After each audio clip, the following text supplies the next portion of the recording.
لا ما عاد يرعبني ظلم يهددني لا شيء أخسره لا مهما يطول الدرب فالحق. Assalamualaikum warahmatullahi wabarakatuh. Waalaikumsalam warahmatullahi wabarakatuh.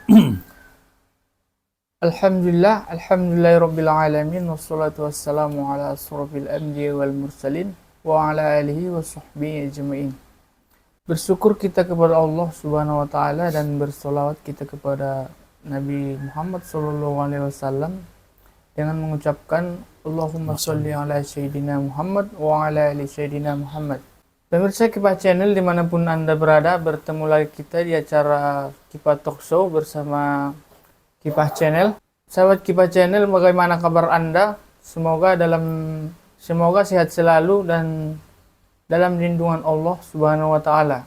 Alhamdulillah, pada pagi hari ini sudah berada bersama kita narasumber kita Ustadz Saripudin Caniago. Assalamualaikum Ustadz. Waalaikumsalam warahmatullahi wabarakatuh. Bagaimana kabarnya Ustadz? Alhamdulillah baik. Adapun tema kita pada pertemuan kali ini adalah hijrahlah dari sistem jahiliyah. Tak terasa kita akan memasuki tahun baru Hijriah Ustaz. 1446 Hijriah Ustaz ya. Ada anjuran mulia dari agama kita setiap terjadi penggantian tahun, yakni merenungi kondisi diri baik secara pribadi maupun sebagai umat Ustaz ya. Bisa Ustaz jelaskan bagaimana cara penetapan tahun Hijriah atau bagaimana penanggalannya Ustaz? Ya. Bismillahirrahmanirrahim. Assalamualaikum warahmatullahi wabarakatuh. Waalaikumsalam warahmatullahi Alhamdulillahirabbil alamin. Wassalatu wassalamu ala asrofil anbiya'i wal mursalin wa ala alihi wa sahbihi ajma'in. Asyhadu an la ilaha illallah wahdahu la syarikalah wa asyhadu anna Muhammadan abduhu wa rasuluh allazi la nabiyya ba'da. Ya, tadi itu dia dalam suasana menjelang pergantian tahun ya, kita akan masuk ke tahun baru Hijriah ya.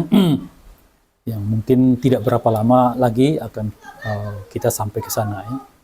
Nah, tadi ditanyakan tentang kenapa ya, bagaimana dulu ditetapkannya tahun pertama Hijriah ya, itu yang ditanyakan tadi. Nah, mungkin saya apakan sedikit dia dari situ. Ini terjadi di masa pemerintahan Khalifah Umar bin Khattab ya. Jadi di masa pemerintahannya di masa Rasulullah masih hidup belum ditetapkan ya, belum ada penetapan kapan tahun pertama Hijriah, tahun pertama kaum muslim. Karena kalau dia bulan-bulan itu sudah bukan yang dibuat setelah kaum muslim ada ya. Muharram, Safar itu semuanya bulan-bulan yang memang ada di masyarakat Arab. Jadi semasa Rasulullah belum ada pun itu tetap ada bulan-bulan itu. Yang menjadi permasalahan adalah penetapan kapan tahun pertama dalam penanggalan Islam ya, yang kita kenal dengan tahun Qamariyah ya. Yaitu tahun yang berdasarkan peredaran bulan, yaitu kan tahun Qamariyah. Beda dengan tahun Miladiyah yang mereka itu berdasarkan peredaran matahari ya, seperti yang kita kenal sekarang dengan tahun Masehi ya. Nah itu ya. Jadi ini salah satu juga menunjukkan bahwa kita sebagai kaum muslim itu ya dalam segala hal kita usahakan agar kita berbeda dengan umat yang lain.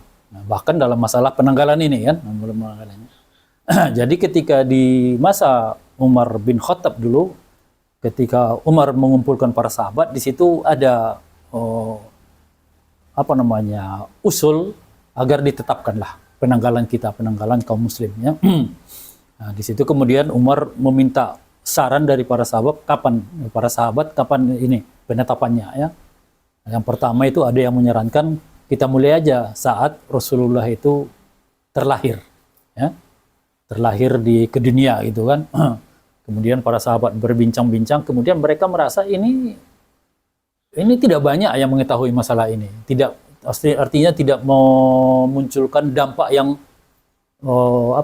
yang luar biasa di masa itu, di saat kelahiran Rasulullah itu ya. Nah, Karena orang belum tahu bahwa yang lahir itu seorang rasul gitu kan. Nah, kemudian ada lagi ya. Kemudian ada yang mengusulkan bagaimana kalau kemudian itu kita tetapkan saat Rasulullah menerima wahyu yang pertama. Ya. Dan ini pun ketika para sahabat kemudian berdiskusi, ini pun sesuatu yang tidak ada dampak ya, tidak ada dampak waktu itu ketika Rasulullah menerima wahyu pertama, cuman beliau yang tahu kan. Yang di Gua Hira itu kan, cuma beliau yang tahu. Tidak ada yang tahu, masyarakat tidak yang tahu. Itu masyarakat kemudian tahunya sesudah disampaikan belakangan gitu kan. Nah, beliau yang cuma tahu ketakutan beliau lari ke rumah kembali berselimut di situ ya. Nah, cuman itu. Sehingga kemudian ditanya lagi, apalagi yang ini, yang lebih besar gitu kan, lebih besar. Ada yang mengatakan lagi, ini aja katanya, ketika Rasulullah itu melakukan perjalanan Isra Mi'raj, ya, Isra Mi'raj. Sama juga ya, ini juga tidak begitu ini ya, tidak begitu, walaupun sudah lumayan besar ya, lumayan besar apanya, tapi tidak begitu ini ya. Nah, kemudian ada lagi yang lebih besar kira-kira ya. Kemudian ada yang mengusulkan bagaimana kalau itu diapakan dengan istilahnya tahun hijrahnya Rasulullah dari dari Mekah ke Madinah. Nah, ya. Nah, kemudian ditanya apa di situ dampaknya ketika Rasulullah hijrah itu. Ketika Rasulullah hijrah itu langsung kemudian dari momen hijrah Rasulullah itu langsung terjadi perubahan-perubahan ya. Kita tahu di masa hidupnya Rasulullah saja seluruh jazirah Arab itu sudah menjadi wilayahnya kaum muslim ya. Sementara ini dia di masa Umar bin Khattab ya. Ada lagi di masa Abu Bakar sebelumnya ya. Di masa Umar bin Khattab itu wilayah Sam, wilayah Irak sudah masuk ya. Sudah masuk wilayah kaum muslim. Nah itu, sehingga kemudian para sahabat akhirnya setuju ya. Nah, di situ Umar bin Khattab dia menyampaikan ya, bal nuwarrihu bi muhajarati Rasulullah ya. Jadi kami menetapkan pada ini tahun pertama Islam itu adalah pada saat hijrahnya Rasulullah ya. Jadi di situ disebutkan fa inna li muhajaratahu farkum bainal haqqi wal batil ya. Karena dengan hijrahnya Rasulullah itu terpisahkanlah ya, terlihatlah perbedaan antara al-haq dengan al-batil ya. Nah, al-haq dengan al-batil ya. Jadi di situ ya. Jadi terlihat di situ. Terlihatlah umpamanya al-haq itu terlihat di Madinah ya, al-batil itu terlihat di luar Madinah kan. Nah, jadi wilayah Islam itu ya, wilayah Islam itu terlihat dia. Al-haq itu dan al-batil itu terbedakan ya. Nah, itu yang kemudian membuat namanya tahunnya umat Islam itu disebut tahun hijrah ya. Kalau umpamanya tadi itu yang disetujui adalah tahunnya kaum muslim itu dimulai dari saat Rasulullah terlahir, nggak mungkin hijrah namanya kan. Nggak mungkin tahun hijrah ya. Nah, itu makanya ya. Padahal sebenarnya kan gini, kalau penanggalan Arab itu dia tahun pertamanya kalau kita ini kan Januari gitu kan, di tahun Masehi ya. Di tahunnya Arab itu Muharram ya. Nah, jadi sebenarnya bukan karena hijrahnya Rasulullah itu di Muharram ya. Hijrahnya Rasulullah itu terjadi di bulan Rabiul Awal. Ya, tapi itu dia di tahunnya, yang diambil tahunnya. Sehingga kemudian walaupun hijrahnya Rasulullah Rabiul Awal, diambillah tahun itu mulai dari Muharramnya dianggap sebagai tahun pertama Hijriah ya. Sama seperti umpamanya dulu ketika raja dulu yang ingin menghancurkan Mekah ya, dengan mendatangkan pasukan bergajahnya ya. Sehingga kemudian di tahun itu akan selalu diingat dengan sebutan tahun gajah ya. Padahal tahun penyerangannya itu bukan di Muharram ya, bukan di Januarinya. Makanya terjadi di situ. Nah, sehingga itulah kemudian yang kita pakai sekarang sebagai penanggalan kita kaum muslim. Nah, makanya disebut dia di situ nama itu disebut dengan hijrah ya. Tahun hijrah ya. Nah, jadi kita ini nanti insya Allah kita akan memasuki tahun ke 1446 hijrah ya.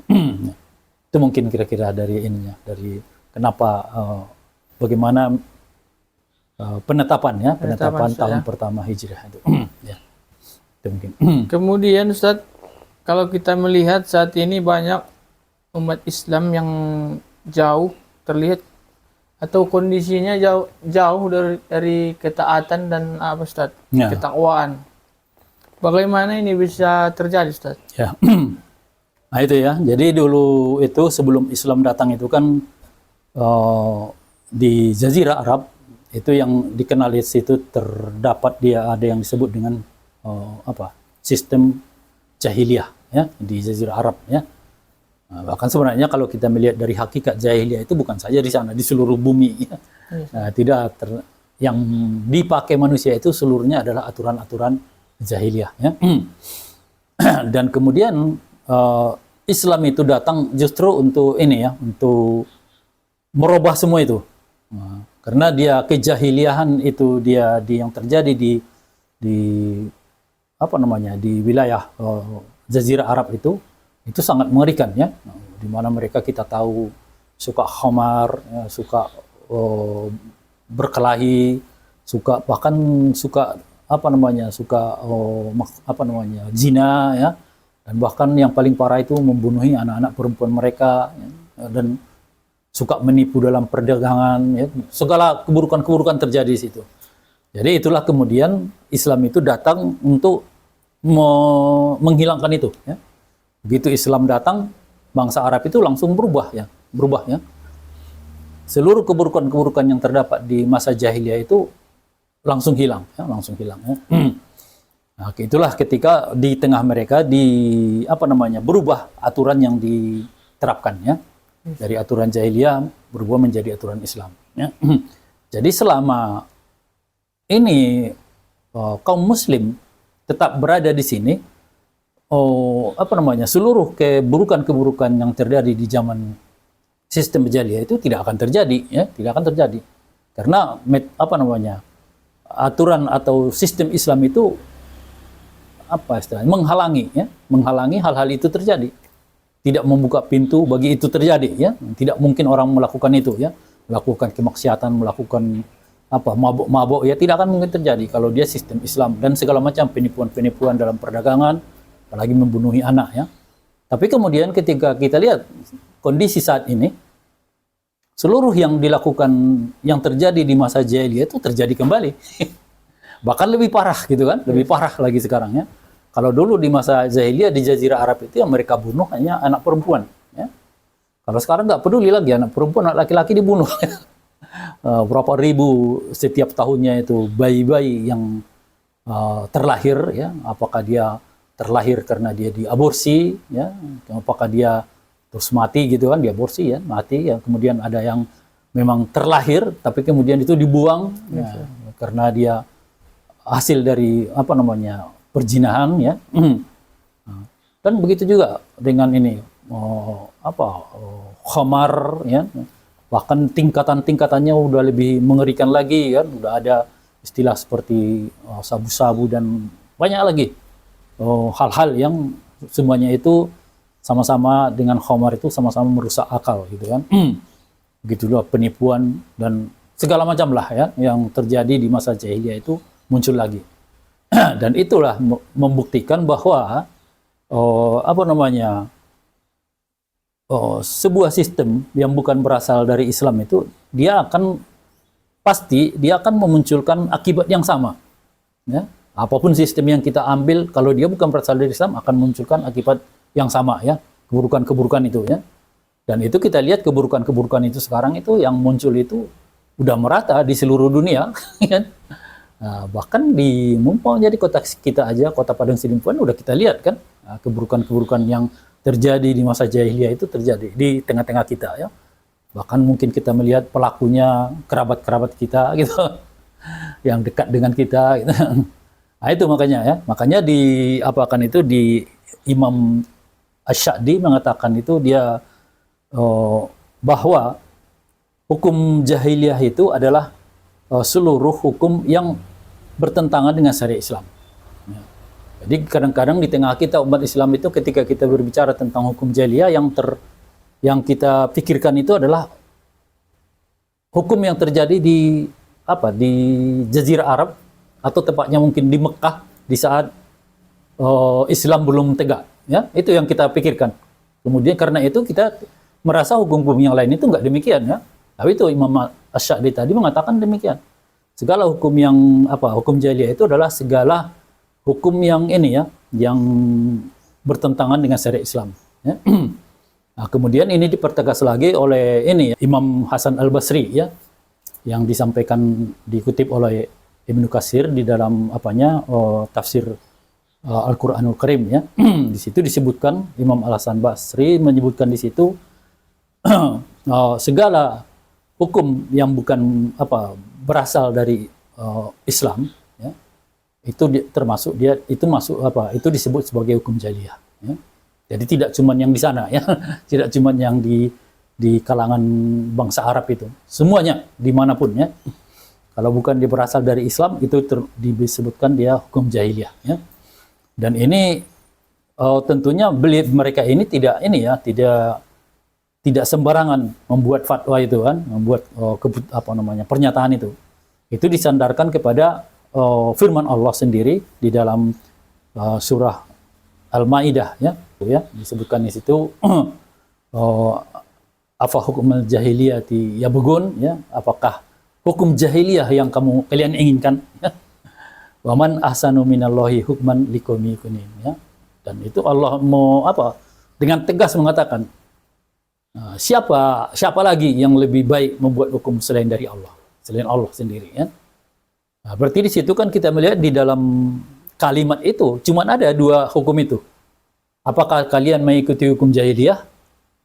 Siapa yang lebih baik membuat hukum daripada Allah? Berarti cuma ada hukum jahiliyah, hukum dari Allah ya. Maka segala hukum-hukum atau aturan-aturan yang bukan berasal dari Allah itu masuk jatuhnya dia kepada hukum jahiliyah ya. Sehingga kemudian mau tidak mau tadi itu akan muncul dampak yang tidak bisa kita hindari ya, dampak keburukan yang sama ya, keburukan yang terjadi di zamannya kejahiliahan bangsa Arab itu terjadi sekarang ya. Itulah bukti kebenaran bahwa yang diterapkan di tengah kita saat ini pun karena bukan hukum yang berasal dari Allah, itu adalah hukum jahiliyah tadi. Nah itu sehingga itulah yang membuat kemudian umat Islam itu akhirnya ya mereka namanya ada suatu aturan yang diterapkan kepada mereka ya. Nah, dan kemudian kita kenal dia sebutannya sekarang ini ada jahiliyah modern itu ada sebutannya adalah sekulerisme, kapitalisme, liberalisme ya, demokrasi ya, itu dia sebutan bagi hukum jahiliyah yang modern sekarang ini, hukum jahiliyah modern. Dan ini yang diterapkan di tengah-tengah kita, dan pasti masyarakat dimanapun itu akan terpengaruh dari pola hidup, pola sikap, pola perbuatannya dengan aturan yang diterapkan kepadanya. Ketika aturan yang diterapkan kepada kita bukan Islam, maka kemudian pola hidup, pola sikap kita tidak Islami lagi. Makanya itu yang tadi ditanyakan, kenapa umat Islam sekarang terlihat tidak taat ya, tidak ini ya, susah gitu kan untuk seperti yang dilansir oleh beberapa media itu kan disebutkan itu umat Islam yang bisa membaca Al-Quran itu jumlahnya sangat sedikit ya. Di Indonesia sangat sedikit yang mampu membaca Al-Quran. Nah, bayangkanlah, padahal Al-Quran itu adalah pedoman hidup kita ya. Jadi membacanya aja kita tidak sanggup ya. Bagaimana kita tahu pedoman hidup itu? Akhirnya kita beginilah, seperti yang tadi yang antum sebutkan itu, kita menjadi orang-orang yang tidak taat, tidak takwa dan segala macamnya. Nah, karena kita sudah jauh dari petunjuk itu. Dan kejauhan kita dari petunjuk itu bukan karena semata-mata keinginan kita belaka. Kita memang diupayakan untuk jauh dari sana oleh sebuah sistem itu ya. Nah, kita tahu sistem sekuler tadi itu kan. Nah, sekuler itu kan dia memisahkan agama dari kehidupan. Fasluddin anil hayah ya. Sehingga kita seluruh manusia yang berada di dalam sistem sekuler itu mereka akan terjauhkan dari agama. Ya. Ya, makanya kalau kita lihat sekarang itu di Eropa ya, di mana sekuler mereka itu bisa dibilang sekuler yang kafah gitu kan. Nah, bisa dilihat itu gereja-gerejanya habis semua kan. Yes, Ustaz. Semua ditutup satu persatu, gerejanya ditutup. Nah, karena masyarakatnya jauh, ya, dipisahkan dari agama. Ya. Dan itu pun akan terjadi ke kita, ke umat Islam, kalau kita tetap berlama-lama di dalam sistem jahiliyah modern ini. Nah, jadi itu mungkin penyebabnya ya. Yes, Ustaz. Ya. Kemudian Ustaz, apa yang harus kita lakukan Ustaz? Atau bagaimana cara meninggalkan hukum jahiliyah seperti model baru ini Ustaz? Ya itulah ya. Sebenarnya dari segi tadi itu pemaparannya udah jelas sekali jawabannya. Yes, Ustaz. Ya, jelas sekali jawabannya. Jadi tadi itu ketika kita bicara tentang hukum jahiliyah, kita tidak bicara tentang hukumnya saja ya. Kita bicara itu hukum itu ada akan menimbulkan dampak ya. Nah, maka kemudian ketika kita tidak suka dengan dampak, maka itu harus diganti hukumnya aturannya harus diganti ya. Nah, karena yang membuat dampak itu adalah aturan tadi itu ya. Makanya seperti di Jazirah Arab dulu, hukum jahiliyah mereka yang membuat mereka suka mabuk, suka segala macam itu kan, yang buruk-buruk itu ya. Maka sekarang pun kalau dia kondisi-kondisi keburukan-keburukan di zaman jahiliyah dulu muncul lagi, ya itu pasti disebabkan oleh sebuah sistem atau aturan yang diterapkan kepada kita ya. Sehingga kemudian kalau kita mau tidak suka dengan keburukan-keburukan ini, maka kita harus meninggalkan sistem tadi ya. Nah, jadi kalau kita meninggalkan sistem itu, kemana kita ya? Ya seperti Rasulullah tentunya ya. Yes, Nah, Rasulullah seperti yang dibilang oleh Umar tadi ya. Dia vakum bainal haqqi wal batil ya. Nah, Rasulullah itu ingin membedakan antara yang hak dengan yang batil ya. Karena kalau sekarang kita kan di sinilah di Indonesia ini, kita sudah agak susah membedakan mana yang hak dengan yang batil ya.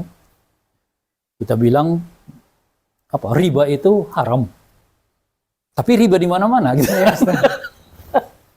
Tapi riba itu di mana-mana gitu kan. Gimana dibilang haram sementara ribanya di mana-mana gitu.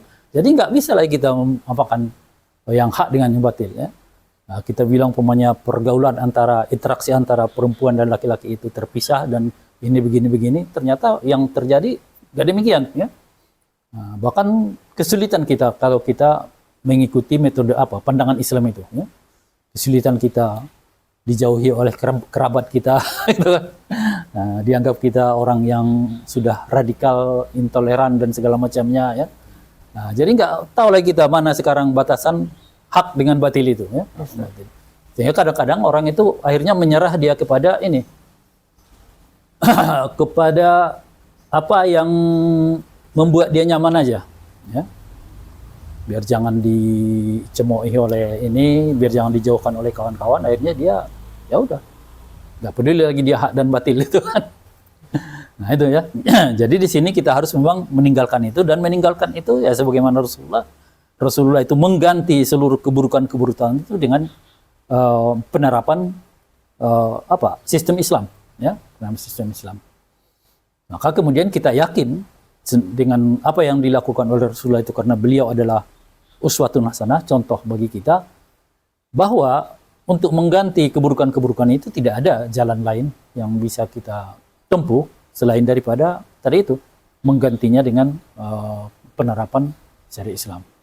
Karena terbukti ya, syariat Islam itu sudah terbukti dulu bisa mengubah ya. Jadi banyak orang yang kemudian Islam itu turun di tengah-tengah bangsa Arab, di Jazirah Arab itu kan. Ya, karena dulu di masa itu bangsa Arab itu terkenal dia bangsa yang paling tidak punya peradaban itu kan. Dia punya peradaban ya. Tidak ada kebaikan sama sekali di tengah bangsa Arab itu kan.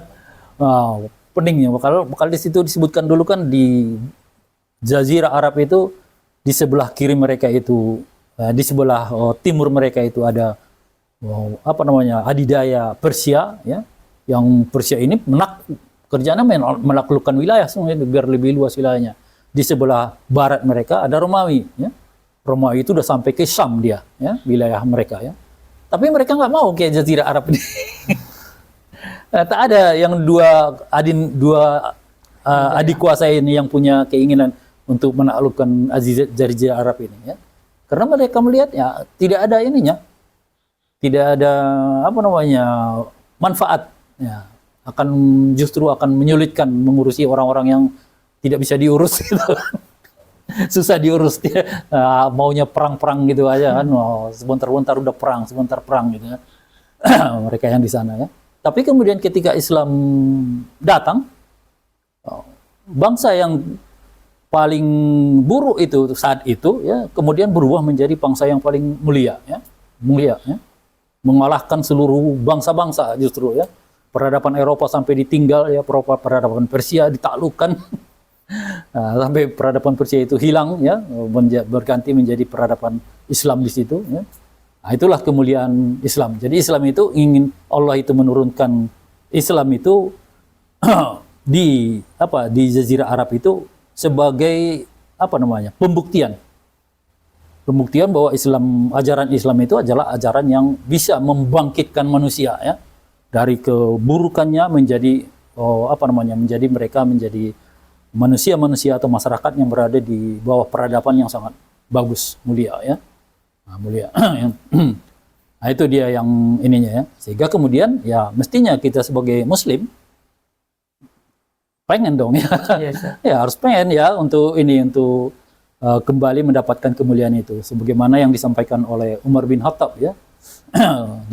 Ketika dia pidato, dia pernah dibilang, ya, kita dulu maksud dia kita itu orang Arab, ya, bukan, ya, orang Arab dulu, dia bicara masih sebagai orang Arab dulu.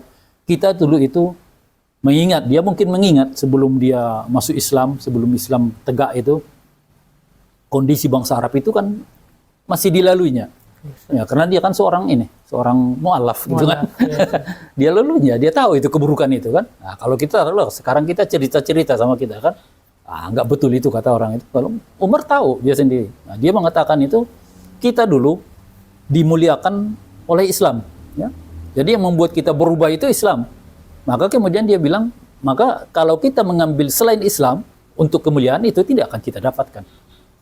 Nah, kita justru akan gitu kan, maksud dia kita justru akan hancur kalau kita ambil selain Islam. Karena Islam itulah dulu yang memuliakan kita. Jadi itulah seharusnya prinsip kita juga sebagai kaum muslim demikian, ya. Nah, kita dulu dimuliakan dengan Islam. Nah, kemudian ketika kita mengambil selain dari Islam, ya tidak akan mungkin kita ada lagi kemuliaan itu di tengah kita, ya. Nah, maka dari itu pertama kita harus meninggalkan tadi ini sistem tadi ini yang jahiliyah modern tadi, ya. Nah, sekulerisme, kapitalisme, liberalisme, demokrasi, ya. Yang katanya itu disebut mereka itu Vox Dei gitu kan. Suara masyarakat banyak itu suara rakyat itu suara Tuhan, ya. Itu kan ungkapan yang sangat bertentangan dengan Islam itu, ya. Nah, dalam Islam itu nggak boleh ada suara lain yang ini, ya. Ya suara Tuhan gitu kan. Jadi rakyat manusia itu harus mengikuti suara Tuhan, ya. Tidak ada lagi suara Tuhan di lain itu. Suara Tuhan, ya. Nah, suara Tuhan, ya suara Tuhan. Kita harus ikut suara Tuhan, ya. Jadi itu sesuatu sistem yang buruk, ya. Sehingga kemudian dampaknya itu kita terlihat sekarang. Nah, jadi itu, ya. Jadi kita harus pertama kita meninggalkan sistem ini, dan kemudian ketika kita meninggalkan ini kita mau kemana? Kita kembali kepada Islam sebagaimana yang dipakai Rasulullah, dan insya Allah keburukan-keburukan yang terjadi di tengah-tengah kita sekarang ini akan hilang karena Islam itu turun untuk menghilangkan itu kan. Tujuannya untuk menghilangkan itu. Ya. Makanya di masa Rasulullah di Mekah dulu langsung banyak itu turun ayat-ayat dari dari Allah, firman Allah itu yang mencela perbuatan-perbuatan orang-orang Quraisy itu, ya, mencela perbuatan jual beli mereka, mencela mereka yang membunuhi anak-anak perempuan, dicela semua. khamar mereka, perjudian yang mereka lakukan, dan banyak lagi ya. Nah, itu. Nah, itu mungkin dari Yes, Ustaz. ini. Terima kasih Ustadz atas penjelasannya tadi. Semoga bisa menambah ilmu keislaman kita. Ya. Dan pemirsa sekalian, bisa kita ambil kesimpulan bahwa penetapan tahun baru Hijriah diambil saat hijrahnya Nabi Muhammad SAW dari Mekkah ke Madinah. Jauhnya kita dari ketaatan dan ketakwaan adalah jauhnya kita dari hukum Islam itu sendiri. Dan cara kita untuk meninggalkan sistem jahiliyah model baru itu tadi adalah menggantinya dengan sistem Islam. Disinilah umat wajib menyadari bahwa eksistensi negara Islam atau khilafah Islam yang akan menerapkan aturan-aturan Allah Subhanahu wa taala secara kafah adalah keniscayaan dan kewajiban syariah. Kita cukupkan Kifah Talk Show kita pada pertemuan kali ini. Jangan lupa like, komen, dan subscribe, dan tekan tombol notifikasinya supaya tidak ketinggalan video-video terbaru dari kita. Assalamualaikum warahmatullahi wabarakatuh. Waalaikumsalam warahmatullahi wabarakatuh. Alhamdulillah. لا ما عاد يرعبني ظلم يهددني لا شيء أخسره